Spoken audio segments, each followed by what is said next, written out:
반갑습니다. 저를 처음 보시는 분들도 계실 것 같아요. 제가 주일 3부도 해보고 4부도 해보고 5부도 많이 해봤는데 2부가 처음이라서 이게 설교할 때는 저는 이렇게 일기를 씁니다. 하나님한테 일기를 쓰면서 이제 이번 주 목요일 날 이제 주일 2부 설교를 좀 제 차례가 됐다고 해서 이제 연락을 받고 일기를 썼어요. 하나님, 주일 2부 설교를 할 수 있는 기회를 주시니 감사합니다. 제 안에 잘하고 싶은 의욕이 넘치고 인정받고 싶은 의도가 넘칩니다. 제 의도와 제 의욕을 주님 앞에 내려놓습니다. 근데 이렇게 제가 이렇게 써놓고 보니까 내려놓긴 뭘 내려놔, 이렇게 이런 마음이 제 안에 있는 거예요. 그래서 다시 썼어요. 주님, 시퍼렇게 살아있습니다. 제가 스스로 내려놓지 못하니 제 의도와 의욕을 주님 안에서 꺾어지게 해주세요. 이렇게 써놨는데 너무 아프겠다. 꺾어지면 너무 아프겠다. 그래서 너무 아프기는 말고요. 오롯이 하나님이 말씀하시는 시간 되기를 소망합니다. 하나님의 의도가 드러나는 시간이 되길 원합니다. 이렇게 이제 일기를 쓰고 이제 설교 준비를 시작했습니다. 설교를 할 때 가장 중요한 게 있는데 본문을 선택하는 겁니다. 또 하나 중요한 게 있는데 내 의도가 무엇인가가 굉장히 중요해요. 내 의도가 만약에 뭔가를 이렇게 의도가 있을 거 아니에요? 내가 이 설교를 하는 목적이 있을 거 아니에요? 근데 내 의도가 사실은 그렇게 중요하지 않잖아요. 근데 자꾸 내 의도가 드러나려고 하고 내 의욕이 드러나려고 하면 하나님이 망치게 하시더라고요. 인생을 살다 보니까요. 그래서 내 의도를 없애기 위한 가장 좋은 방법은 바로 담임 목사님께서 그냥 권별로 그냥 순서대로 설교하시는 게 가장 자신의 의도를 제어할 수 있는 좋은 방법이라고 생각해서 저도 장년진에서는 공동체 성경 읽기 지금 이번 주에 전도서를 읽고 있습니다. 장년진 성도님들이신데 내가 전도서를 읽지 않고 있다. 그러면 이제 읽으셔야 되는 거예요. 이번 주에 전도서를 묵상하고 있어서 일단은 전도서 본문으로 보냈습니다. 여러분, 전도서 하면 떠오르는 한 단어가 있습니다. 혹시 아실까요? 네, 감사합니다. 헛되다.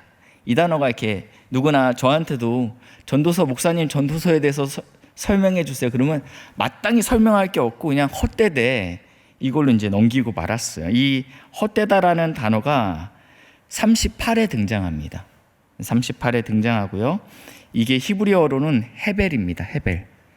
그래서 어떻게 주로 사용하냐면 숨, 수증기, 연기, 이게 금방 사그라들잖아요. 지금도 만약에 제가 지금 추운 겨울날 그럼 뭔가 이렇게 흰 게 보였을 거 아니에요? 그리고 1초 만에 사라지는 것들. 그러니까 일시적인 것들이에요. 굉장히 헛되죠. 이 헛됨은 특별히 이 헛되다라는 허무함, 이런 단어들도 우리가 생각이 나는데 특별히 저같이 ENFP는 좀처럼 경험하기 어려운 감정들이에요. 허무함들은 저 같은 기질들은 잘 경험되지 않아요. 웬만하면 새로워요. 저는 늘 어제 말했어도 오늘도 새로워요. 그리고 또 적당히 행복해요. 어느 정도 퀄리티가 나오면 저는 완벽주의자가 아니기 때문에 행복합니다. 감사도 웬만하면 할 수 있습니다. 생각이 복잡하지가 않아요. 전도서에서 말하는 헛됨이 이런 감정은 아닐 것 같죠? 그러면 저한테는 별로 이렇게 와닿지 않는 단어니까요. 헛되다 말했던 게 일단 모든 게 다 그냥 허무하다, 의미 없다, 이런 이렇게 감정적인 부분들을 이야기하고 있는 것 같지는 않습니다. 전도서의 시작은 이렇게 시작됩니다. 이 1장 1절을 보니까 자신을 다윗의 아들 예루살렘의 왕으로 소개합니다. 그리고 16절에 보시면요, 이렇게 소개하고 있어요. 1장 16절. 내가 내 마음속에서 말하여 이르기를 보라. 속으로 말하는 것입니다. 내가 크게 되고 지혜를 더 많이 얻었으므로 나보다 먼저 예루살렘에 있던 모든 사람들보다 낫다. 왜냐하면 내가 지혜와 지식이 훨씬 더 많기 때문입니다. 이렇게 얘기하고 있습니다. 굉장히 자신만만하죠. 지혜와 지식에 있어서는 여태까지 이전에 나보다 더 지혜로웠던 사람이 없다, 나보다 더 지식이 많았던 사람이 없다라고 이야기합니다. 그래서 2장에는 이런 얘기하고 있어요. 그래서 자기의 시험 삼아 이제는 지식으로는 내가 끝을 본 사람이에요. 지식으로는 끝을 봤는데 별게 없어요. 그래서 이제 방법을 바꿉니다. 2장에는요, 내가 웃음, 희락, 술로 인생의 의미를 찾기 시작합니다. 뭔가 끝을 본 사람들은요, 다른 것도 끝을 볼 수 있는 은사가 있죠. 덕후들이 그렇죠. 예. 굉장히 끝을 보는 사람이었어요. 이 솔로몬이요. 그래서 이 웃음과 희락과 술로도 한번 적당히 즐긴 게 아니고 끝까지 갔습니다. 전도서 2장 10절 말씀인데요. 어느 정도까지 끝을 갔는지 이야기하고 있습니다. 무엇이든지 내 눈에 원하는 것은 내가 금하지 아니하였고 무엇이든지 내 마음에 즐거워하는 것을 내가 막지 아니하였다라고 얘기합니다. 어느 누구도 나를 막을 수 없는 상태였던 거죠. 그러니까 내가 보기에 좋은 것이면 오케이인 거예요. 감히 누가 왕에게 뭐라고 할 수 있습니까? 한도가 없었습니다. 내가 결정하면 끝인 거예요. 이 전도자는 우리가 잘 알듯이 솔로몬입니다. 자막이 준비되는데 왕상 11장 13절 말씀입니다. 이 솔로몬은 왕은 후궁이 700명이요 첩이 300명이라 도합 1000명이죠. 엄청 많았어요. 근데 이 여인들이 어떻게 했대요? 왕의 마음을 누구로부터 돌아서게 했을까요? 여호와 하나님으로부터 돌아서게 했다라고 이야기하고 있습니다. 여호와 하나님 앞에 있던 그 마음이 돌아섰다라고 이야기하고 있는 거예요. 여러분, 웃음과 즐거움이 나쁩니까? 아니죠. 우리가 오해하고 있는데 이것은 유익한 거예요. 예. 즐기는 거 좋은 거예요. 전도서 3장 12절 말씀인데요.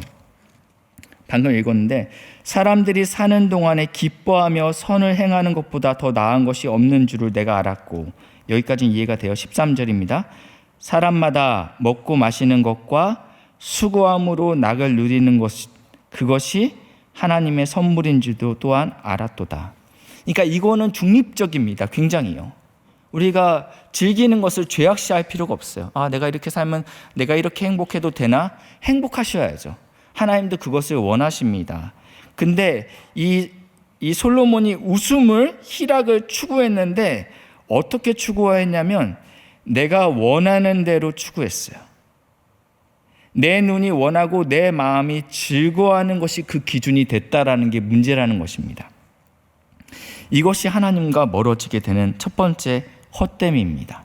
헛됨은 어떤 허무한 감정, 우울한 감정이 아니고 이것이 나를 하나님으로부터 멀어지게 만드는 어떤 것들, 그것이 헛되다라는 첫 번째입니다. 두 번째, 이 솔로몬은 이번에는 업적에 몰두합니다. 전도서 2장 4절부터 나와 있는데요. 한번 보시겠습니다. 첫 번째는 이렇게 지식을 한번 쌓아봤어요. 끝까지 가봤던 사람인데 그게 별로 소용이 없다. 나를 피곤하게 만든다. 두 번째 뭐 했죠? 쾌락.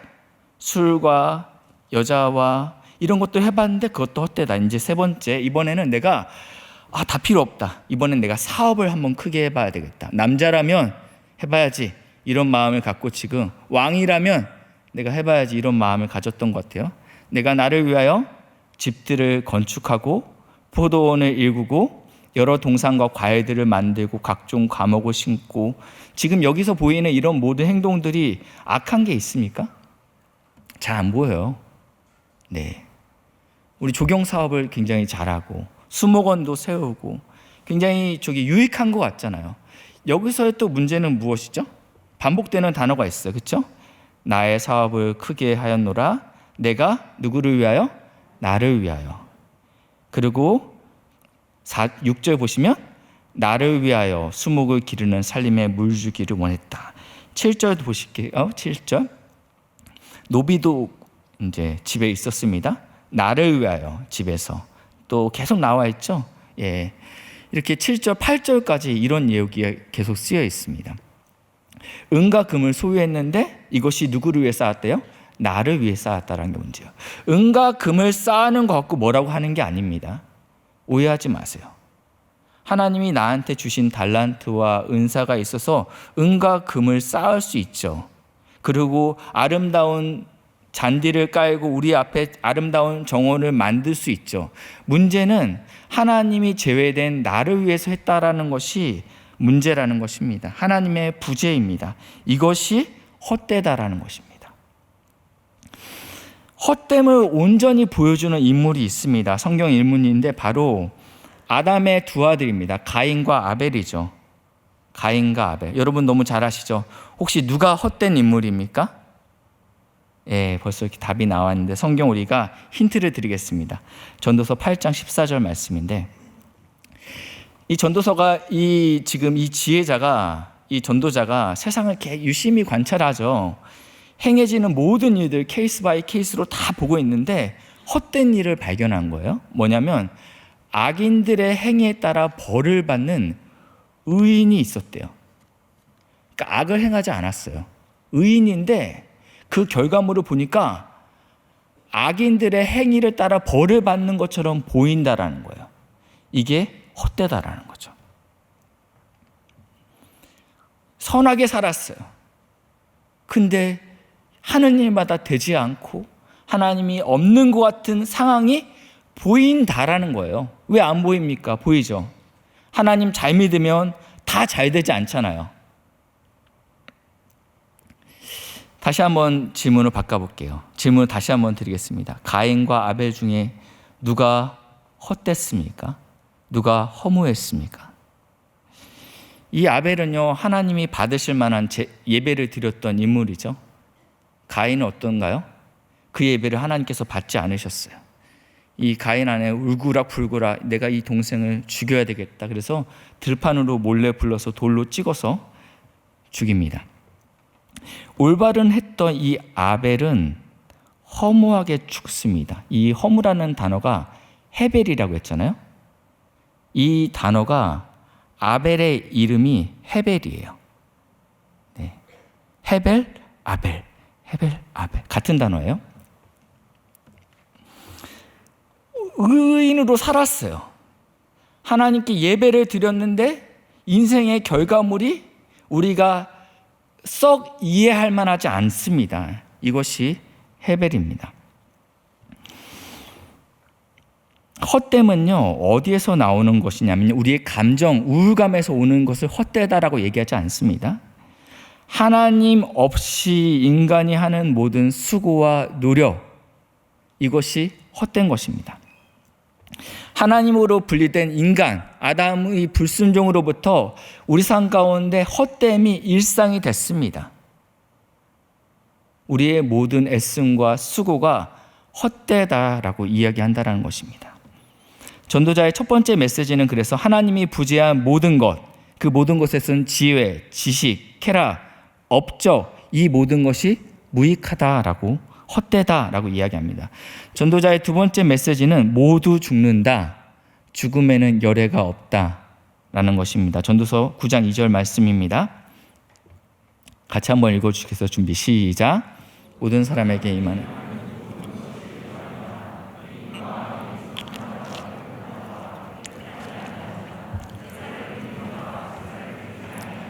일어나는 일들이 모두 일반이 선인과 죄인, 맹세하는 자와 맹세하기를 두려워하는 자가 일반이다. 네, 아멘. 그렇죠. 맞는 얘기인데 맞는 얘기지만 마음은 좀 이렇게 이거 뭐지? 그렇죠? 제사를 드리는 자와 하나님께 예배를 드리는 자와 예배를 드리지 않는 자가 일반이라고 이야기하고 있어요. 선인도 죽고 그리고 악인도 죽는다. 다 똑같다. 그러면 죽음은 그렇다. 아직 솔로몬이 그 뒤로 보지 못했잖아요. 예. 이 땅에서 보니까 그렇다라는 거예요. 그러면 이 땅에 우리가 발을 딛고 있는 이 땅에서는 어떤가? 좀 달라야 되지 않을까? 그 생각 들잖아요. 그래서 왜냐하면 세상 사람들은 우리 뒤를 못 보니까요. 세상 사람들이 볼 때 어떤가? 예수를 믿지 않는 사람들이 볼 때 예수 믿는 사람도 죽고 안 믿는 사람도 죽네? 그럼 이 땅에서는 너희들이 뭔가 좀 달라? 너희들이 좀 괜찮아질 것 같아? 이 질문을 우리가 할 수 있어요. 예, 9장 11절입니다. 내가 다시 해 아래서 보니, 이 땅에서 바라보니까 빠른 경주자들이라고 해서 먼저 도착하는 것이 아니고, 용사들이라고 해서 전쟁에서 승리하는 것이 아니고, 지혜자들이라고 해서 음식물을 얻는 것도 아니며, 명철한 자라고 해서 재물을 얻는 것이 아니고, 지식인들이라고 해서 은총을 입는 것이 아니다. 뭐 이런 이야기가 나와 있어요. 그 다음에 이는 시기 아니에요. 시기와 기회는 모두에게 임한다라고 이야기하고 있어요. 그러니까 내가 갖고 있는 어떠한 자원들로 인해서 내 삶이 꼭 그렇게 되지는 않는다라는 것입니다. 대체적으로 확률적으로는 그럴 수 있어요. 그렇죠? 일반적으로는 그럴 수 있지만, 근데 내가 보아하니 이게 딱 떨어지지 않는다라는 거예요. 예상치 못한 일이 우리 삶을 얼마나 흔들고 있습니까? 그런 일들이 종종 있는 게 아니죠, 우리 삶 가운데. 이게 두 번째. 그래서 여기서 뭐라고 얘기하냐면, 전도자의 세 번째 메시지는요, 모두에게 기회가 있다라는 것입니다. 저희가 읽었던 마지막 절에 보시니까, 이는 시기와 기회는 그들 모두에게 임한다라고 얘기하고 있죠. 모두에게 기회가 있다라는 것입니다. 이 9장 11절 하반절에 나와 있는 모두에게 기회가 있다라는 말씀이 오늘 3장과 연결되기 때문에 제가 이렇게 좀 길게 설명했습니다. 오늘 3장 한번 보시겠습니다. 3장 보시니까 3장 1절에 이렇게 시작하고 있어요. 범사에 기한이 있고 천하 만사가 다 때가 있나니, 모든 일에는 어떠한 그 정해진 시간이 있다라는 것입니다. 다 때가 있다. 그러면서 3장 2절부터 4절 말씀 자막 준비됐는데요.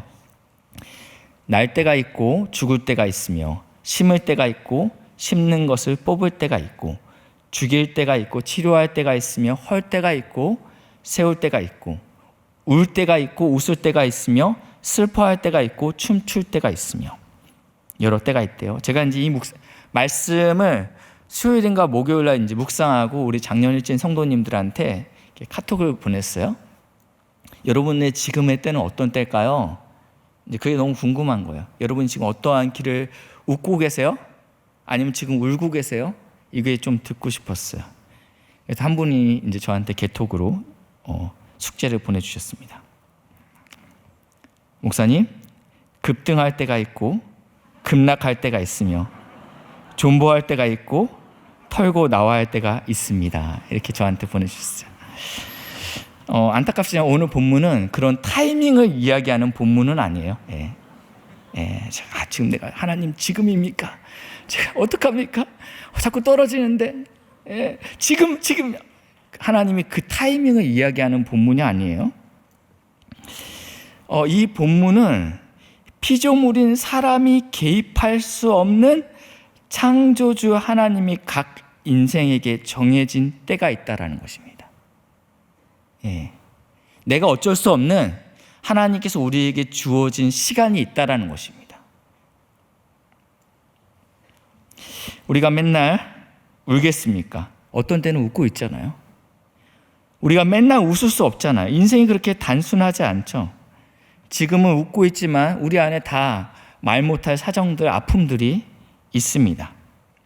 이건 왜 그렇지? 혹시 내가 무슨 문제가 있나? 내가 무슨 잘못을 했지? 왜 내가 지금 왜 이렇게 뽑혀 있지? 내가 이렇게 울어야 되지? 이런 질문들을 우리가 갖고 있죠. 여기에 대한 답을 전도서 3장 11절에 하고 있습니다. 3장 11절 상반절 말씀인데, 하나님이 모든 것을 지으시되 때를 따라 아름답게 하셨다라고 이야기하고 있습니다. 하나님께서 이거 그냥 띄워놓으시면 됩니다. 하나님께서 모든 것을 지으셨다는 것은 지금도 여전히 컨트롤하고 있다는 것입니다. 그리고 아름답게 하셨다. 통치 안에 있다는 것입니다. 만약에 하나님이 허락하신 때가 지금 울고 있는 때입니까? 아름답습니다. 지금 하나님의 지금 춤출 때입니까? 그것도 아름다워요.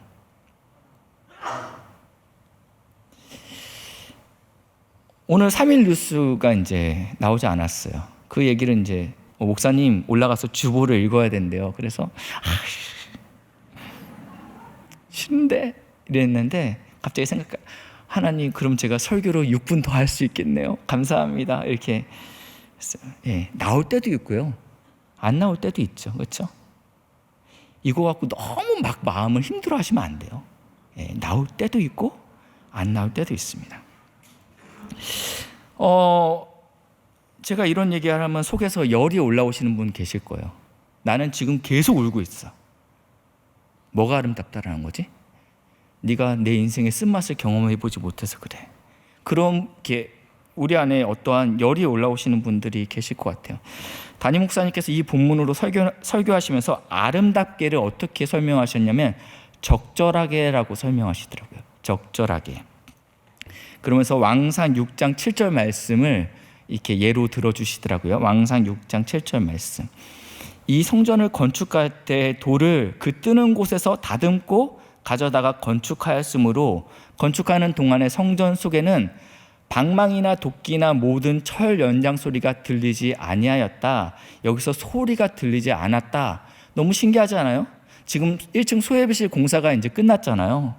예, 저는 이제 여기 교회에 있으니까 1층에서 드릴 소리만 나도요, 여기서 막 들리고 막 그래요. 굉장히 이렇게 그분들이 예배 시간은 다 피해서 했지만, 근데 성전을 짓는데 어떠한 연장 소리가 시끄러운 소리가 들리지 않았다. 어떻게 그런 소리가 들리지 않았을까라고 하면서 이것은 다 성 밖에서 돌을 다듬고 이 정확한 치수대로, 그리고 정확한 규격대로 돌을 다듬고 나무를 자르고 가져와서 거기에다가 정확한 위치에 딱 끼워 맞췄다.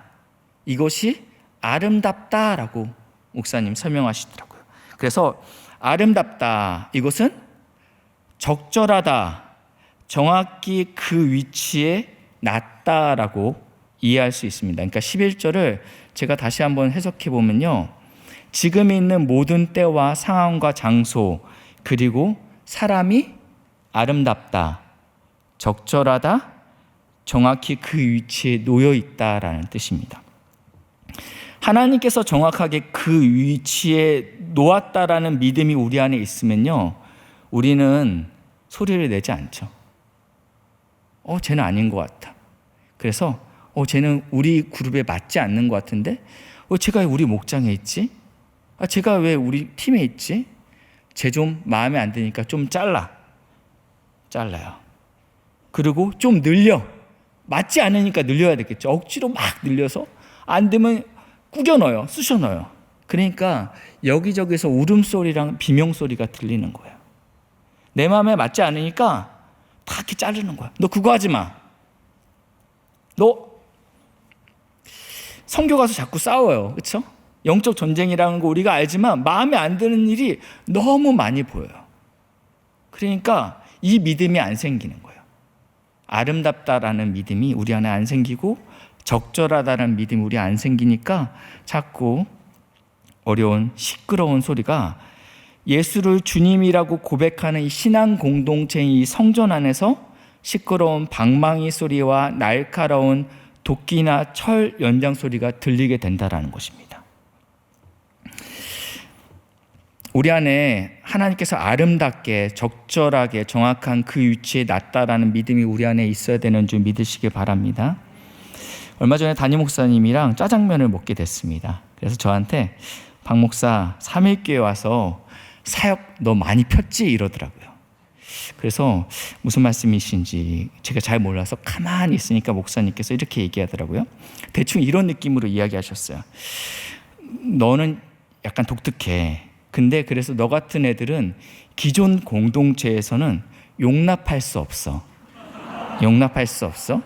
목사님이 정확히 이렇게 얘기한 건 아니고 제가 해석을 그렇게 했다라는 거예요. 근데 삼일교회는 너같이 독특한 애들도 그냥 마음껏 사역하게 냅두니까 네가 마음껏 사역할 수 있으니까 얼마나 좋겠냐, 이 얘기 하더라고요. 그래서 제가 그 얘기 듣고, 왜 박수를 치시죠? 예. 그 얘기를 듣고 그때는 몰랐어요. 그때는 그런가? 뭐 이렇게 생각했어요. 근데 제가 이 설교를 준비하면서 가만히 생각해 보니까 정말 그렇다라는 생각을 하게 됐어요. 저는 이렇게 경직된 공동체에 가면 너무너무 힘들어요. ENFP잖아요. 예, 경직된 게 너무 싫어요. 제가 만 30에 15년 전에 목사 안수를 받았어요. 목사 안수를 받았는데 그 교회가 많이 컸습니다.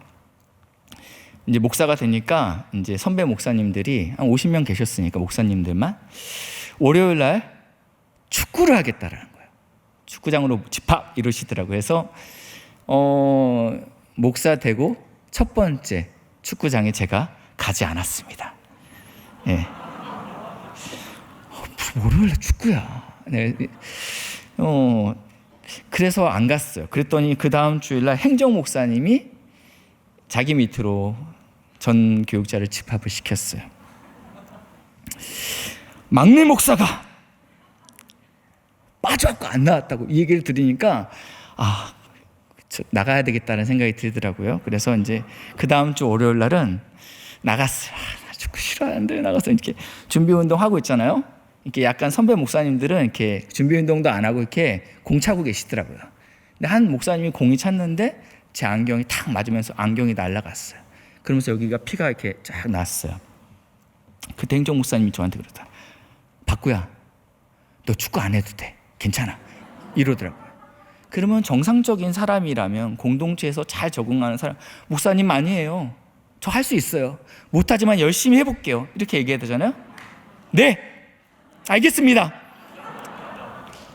아싸, 축구를 안 하게 됐다 내가. 얼마나 그날 집에서 아내가 저를 쳐다보는데 여기 찢어져 갖고 안경 부러져 갖고 왔잖아요. 근데 너무 행복한 거예요. 아내가 참 저를 한심하게 쳐다보더라고요. 당신이 공동체에 어떻게 적응할 것인가. 저는요 그런 사람이에요.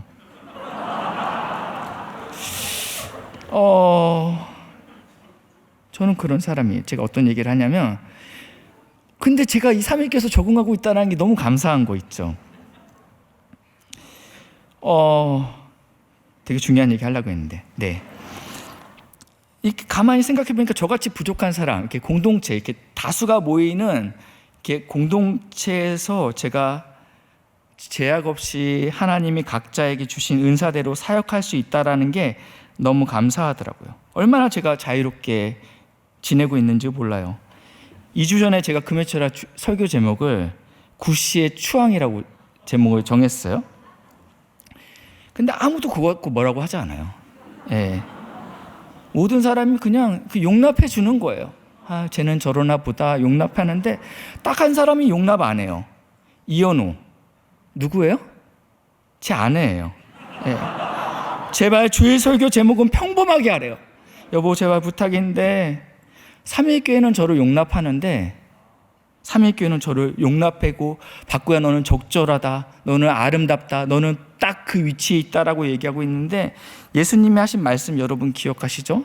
선지자가 자기의 고향과 자기의 집에서는 인정받지 못한다. 예, 저희 아내 빼고는 저를 다 용납해주고 있어서 너무 감사합니다. 첫 번째 우리 가져야 될 마음은 하나님께서 모든 것을 아름답게 하실 것, 적절하게 하실 것이라는 믿음이 있어야 합니다. 그런 공동체가 복된 공동체입니다. 두 번째는요, 11절 중반절입니다. 또 사람들에게 영혼을 사모하는 마음을 주셨느니라. 두 번째는 사람들에게 영혼을 사모하는 마음을 주셨다. 우리가 전도서에 우리가 헤벨이라는 단어가 무슨 뜻이라고 했어요? 연기, 입김. 굉장히 일시적이죠. 이 헤벨의 반대말이 뭐예요? 영원한 거예요. 그렇죠? 영원한 것입니다. 헤벨은 뭐라고 했어요? 하나님이 부재된 상태, 하나님과 관계가 단절된 모든 시도들을 헤벨이라고 얘기하고 있는데 영혼을 사모하는 마음을 준다고 했습니다. 이거는 본질적인 것입니다. 하나님께 속한 것입니다. 세상은 헛됨을 추구하고 있고 추앙합니다. 근데 성도는 영혼을 추구하고 추앙해야 됩니다. 방금 전에 저기 앉아 있는데 이 영혼이라는 것을 잘 설명하는 찬양을 부르시더라고요. 그렇죠? 영원한 사귐에 널 초대하시네 주님을 누리며 사는 것. 그 다음에 그렇죠? 이것이 영원한 삶이라고 고백하잖아요. 그렇죠? 뭐가 영원합니까? 하나님과 그 아들을 아는 게 영원하다고 했죠. 이게 본질이에요. 자꾸 우리가 헛된 거, 돈과 뭐와 내가 이렇게 하면 내 업적을 쌓아야 되겠다, 이것은 헛된 삶이라고 얘기하고 있는데, 성도가 삶이 자꾸 어그러지고 울고 있는 때가 있을지라도 우리가 영원한 것을 사모하는 마음이 있어야 된다는 것입니다. 마지막 11절 하반절입니다. 그러나 하나님이 하시는 일의 시종을 사람으로 측량할 수 없게 하셨도다. 이게 하나님이 하시는 일들이죠. 우리가 웃을 때도 있고 울 때도 있고 춤출 때도 있고요. 그리고 죽일 때도 있고 살릴 때도 있는 것들이 하나님이 하시는데, 이 시종을 사람으로 측량할 수 없게 하셨다라는 것입니다. 그러나 왜냐하면 우리가 육신을 입었기 때문입니다. 피조물이기 때문입니다. 피조물인 우리가 보기에는 적절해 보이지 않고 아름다워 보이지 않고 제자리에 놓인 것처럼 보이지 않지만, 그건 피조물이기 때문에 그렇게 보이는 거예요. 세상에는 이해가 되지 않는 일들이 얼마나 많습니까? 우리가 알지 못한다라는 것을 인정하고 가셔야 됩니다. 14절에는요, 3장 14절인데, 하나님께서 행하시는 모든 것은 영원히 있을 것이다. 하나님께서 주시는 모든 때는 어떻대요? 영원하대요. 영원하대요. 헛되지 않다라고 얘기합니다. 지금 울고 있습니까? 헛되지 않아요. 그 위에 더할 수도 없고 덜할 수도 없다. 인간의 어떠한 시도로 노력으로 우리가 조력하거나 방해할 수 없다라는 거예요. 하나님의 때와 시를요. 하나님이 이같이 행하시면 사람들이 그의 앞에서 경외하게 하려 하심인 줄 내가 알았도다. 우리가 알 수 없죠. 우리가 할 수 없어요. 알 수 없을 뿐만 아니라 우리가 더할 수도 없고 덜할 수도 없습니다. 근데 우리가 그 상황 때, 울고 있는 그때, 웃고 있는 그때 우리가 할 수 있는 반응이 있는데, 하나님 앞에서 경외해야 한다라는 것입니다. 어떻게 경외합니까? 첫 번째, 모든 만남과 환경의 때가 적절합니다. 제자리에 놓여 있습니다. 라고 선포하시면 돼요. 우리의 경외는요. 두 번째, 하나님만이 허무하지 않습니다. 하나님만이 영원합니다. 라고 고백하시면 돼요. 세 번째, 저는 다 알 수 없습니다. 그러나 주님 신뢰합니다. 이게 경외하는 세 가지 방법입니다. 이 시간 우리 같이 좀 찬양할 건데요. 주 이름 찬양이라는 찬양 할 겁니다. 이 가사 여러분 많이 부르셨을 건데 제가 가사를 한번 잠깐 불러드릴게요. 보시면 주 이름 찬양, 풍요의 강물이 흐르는 부유한 땅에 살 때, 굉장히 지금 행복해요, 그렇죠? 이때 주 이름 찬양한대요. 그리고 거칠은 광야와 같은 인생길 걸어갈 때 주 이름 찬양한대요. 2절은요, 햇살이 나를 비추고, 상상해 보세요. 너무 좋죠? 따뜻해요. 만물이 새롭게 될 때, 그때도 우리가 주님 찬양할 수 있지만, 가는 길이 험할지라도 고통이 따를지라도 그때도 우리가 주님 찬양합니다. 이 후렴에 이거였어요. 주님은 주시며 주님은 찾으시네. 주님이 우리의 왕이십니다. 주님이 우리를 찾고 있습니다. 이런 의미가 아니에요. 주님이 우리에게 건강도 주시고, 근데 그 주님이 우리의 건강을 찾을 때, 야 내놔, 그거 내 거야. 그때 내 마음에 하는 말, 그래도 나 주님 찬양합니다. 이게 경외라는 거예요. 이 시간에 우리가 마음을 다해서 하나님, 울고 있는 때에 제가 주님을 높여드립니다 라고 같이 좀 고백했으면 좋겠습니다.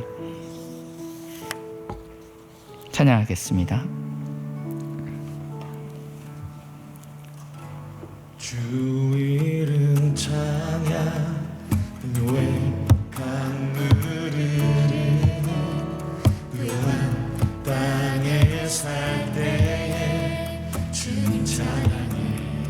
주의 이름 찬양. 주 이름 찬양. 거칠은 광야와 같은 인생길 걸어갈 때 주님 찬양합니다.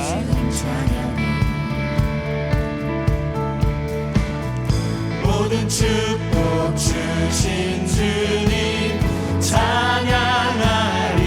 어두운 날이 다가와도 어두운 날이 다가와도 나 외치리.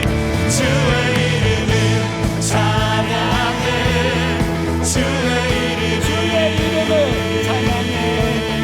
주의 이름을 찬양해. 영화로운 주 이름 다시 한번 고백합니다. 주 이름 찬양. 주 이름 찬양. 햇살이 나를 비추고 나를 비추고 만물이 새롭게 될 때 주님 찬양해. 아멘. 주 이름 찬양. 가는 길 험할지라도 고통이 따를지라도 주님 찬양해. 모든 축복을 주셨습니다. 모든 축복 주신 주님 찬양하리. 어두운 날이 다가와도 어두운 날이 다가와도 나 주의 이름을 찬양해. 주의 이름을 찬양해. 주의 이름을 찬양합니다. 주의 이름을 찬양해. 영화로운 주의 이름을 찬양해. 주의 이름을 찬양해. 주의 이름을 찬양해. 주의 이름을 찬양해. 영화로운 주 이름 주님을 주시며 주님을 찾으시네. 내 맘에 하는 말 내 맘에 하는 말 주 찬양. 주님을 주시며 주님을 주시네. 아멘. 주님을 찾으십니다. 주님은 찾으시네. 내 맘에 하는 말 주 찬양. 주님을 주시며 주님을 찾으십니다. 주님을 찾으시네. 내 맘에 하는 말 주 찬양합니다. 주의 이름을 찬양해. 주의 이름을 찬양해.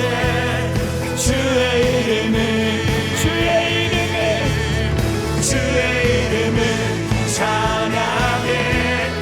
영화로운 주의 이름을 찬양해.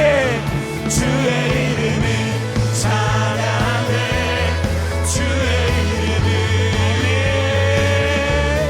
주의 이름을 찬양해. 영화로운 주의 이름을 찬양해. 주의 이름을 찬양해. 주의 이름을 아멘. 주의 이름을 찬양해. 영화로운 주 이름 찬양. 우리 하나님께 영광의 박수를 드리겠습니다.